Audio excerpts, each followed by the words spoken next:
રાજકોટમાં આદિજાતિ વિકાસ કન્યા છાત્રાલયની બરાબર સુવિધા ન હોવાની વાત સામે આવી છે।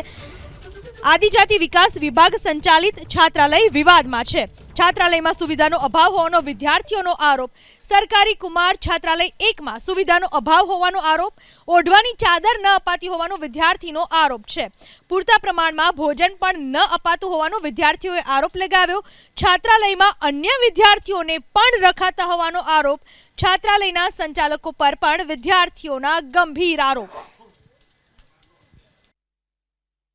ને સવારે નાસ્તામાં છાશ ને દૂધ ઓછું મળે છે અને સરને અમે જાણ કરી કે જમવામાં જરાક સારું નહીં મળતું, તો જરાક સુધારો કરાવે। તો 2-3 દિવસથી જમવામાં થોડો સુધારો થયેલો છે ને અમને ચાદર નથી આપ્યા હજુ સુધી। અહીંયાથી હું કાલે જ આવ્યો છું, પણ ચાદરો હજી નહીં મળતી। આગળ બી આવ્યો તો પણ ચાદરો નથી।